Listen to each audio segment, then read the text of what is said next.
Lisa. Now the story behind these images is pretty much fictitious, but it's super interesting. An unnamed child drew these in her diary, featuring an imaginary friend named Lisa. And Lisa looks straight out of a horror movie, a white ghastly figure with bloody eyes and an open mouth. Let's read some of these entries. This is Lisa. She's my friend. My mom and dad can't see her, so they said she is an imaginary friend. Lisa is a nice friend. Yesterday Lisa and me went out for a long walk until the moon came out. Daddy got really mad and said Lisa is stupid and fake. Lisa got sad and disappeared. Today she didn't come to school, but Mrs. Digman said Mrs. Monroe won't come back. Lisa came back yesterday. She said sorry for leaving and I told her my dad won't come home. Lisa said Mrs. Monroe and him are sleeping like her dad. I hope they wake up soon.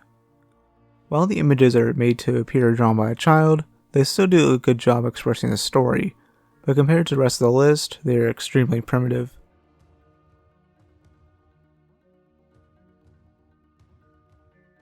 Deterioration of Mind Over Matter by Odo Rapp.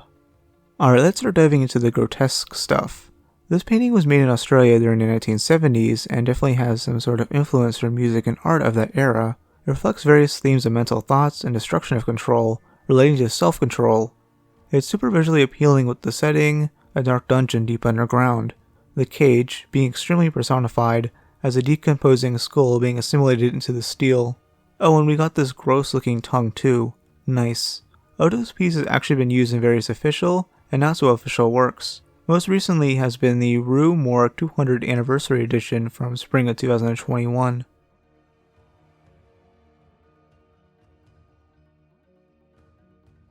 Kindlifresserbrunnen by Hans Gang.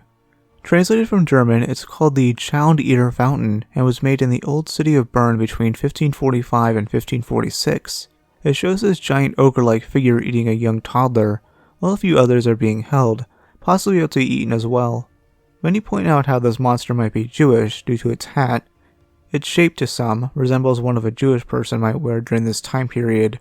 Others thought it might resemble Krampus, a German mythological character known for kidnapping children. Also, it's been pointed out that the scene resembles Cronus devouring his sons. Either way, it's super freaking weird and it surprises me that it's still up to this day.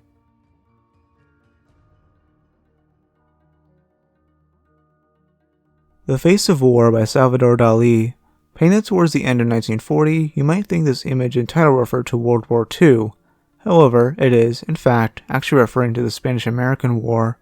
Also, it was made a full year before the United States would join the Second World War. It's such a disturbing yet fascinating sight to behold. A large, screaming face with an identical structure within the eyes and mouth. Oh, and these tentacle-looking parts are actually snakes, which is pretty cool. Relating to this bizarre piece of art, Dali wrote this in his diary. The two most energetic motors that make the artistic and superfine brain of Salvador Dali function are, first, libido, or the sexual instinct, and second, the anguish of death. Not a single minute of my life passes without the sublime, Catholic, apostolic, and Roman specter of death accompanying me even in the least important of my most subtle and capricious fantasies.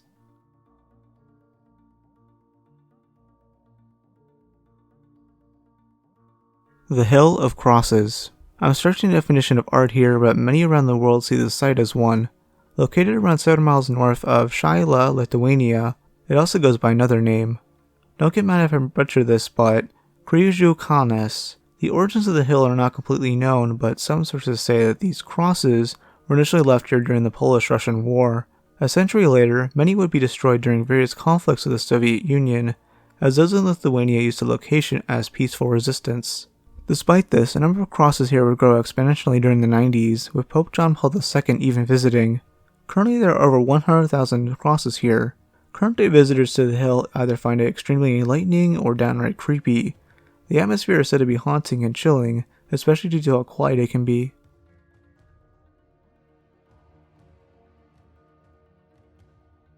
Saturn Devouring His Sons by Francisco Goya. This mural is in reference to Cronus, who was a Greek god known for eating all of his sons. Oh wait, he forgot about one of them, who happened to be Zeus. Cronus would be overthrown by Zeus and forced to regurgitate his kids back out. The image seen here depicts the mad god consuming his son, while his head and right arm are already been completely torn off. To me, this doesn't make as much sense as he only swallowed them, but it still looks rad as hell. It's such a gory display that mainly works due to how messed up many Greek myths are.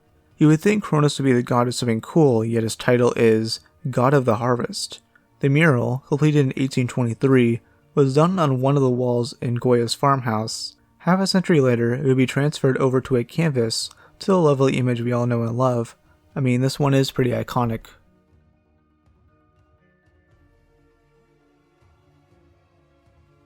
The Anguished Man. This painting is supposedly haunted and locked away by its owner, Mr. Sean Robinson. Here's what he knows. The Anguished Man painting was given to me by my grandmother. The artist of the painting is unknown, but we do know that the artist mixed his own blood into the paint and committed suicide not long after the painting was finished. Usually it's rumored that the painting was banned from being sold online, including on eBay, but this isn't true. You can seemingly find it, but don't be fooled. These are all fakes.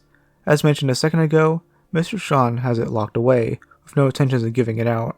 Several paranormal shows have done investigations towards it, and it gets mentioned quite a bit online. This even includes the creepypasta of all things.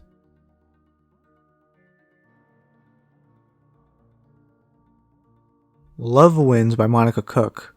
I've talked about Monica's work in previous videos, like with Deuce and Volley, but her website features more of her works, some of which are just as, if not creepier than those. Love Wins is a sculpture showing this pig monster, with multiple different angles being shown in high resolution. I had to censor some of it just in case, because YouTube. It's pretty anatomically accurate. Oh, and its ribs are opened, showing a smaller pig inside, feeding. Oh, and two others watching from below. There's even these small drawings on the stool, which are hilariously weird. This is definitely one of my favorite pieces of hers, but any of Monica's sculptures can fit on this list. They're all just so disturbing.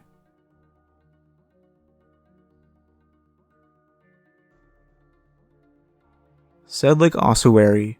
Found within the suburbs of Kutna Hora, this Czech Republic staple goes by another name, the Church of Bones. Yeah, I wonder how it got that name.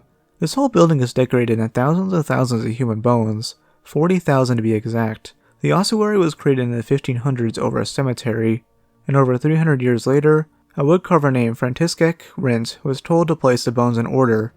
What he did instead was do this, make them into a Gothic masterpiece. The big standout here is a chandelier, which sits in the middle of the church. It's massive and even contains one of every single human bone. You can still visit it to this day, with tours being available to those who want it.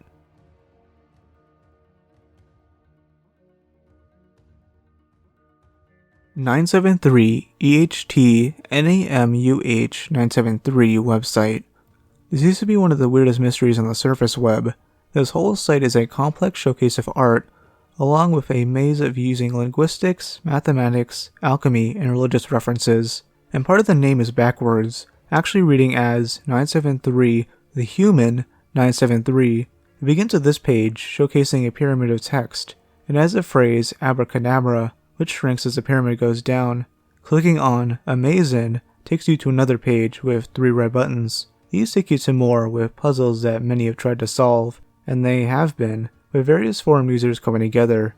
They also found out who made this site, a man named David Dennison. The main page to view the art is called The Evocation, which is long and scrollable. It seems to feature all of the pages available, and you can find a variety of creepy paintings, some more creepy than others. It's such an abstract place to be on, and really reminds you of the old internet layouts, yet it's effective in a lot of ways.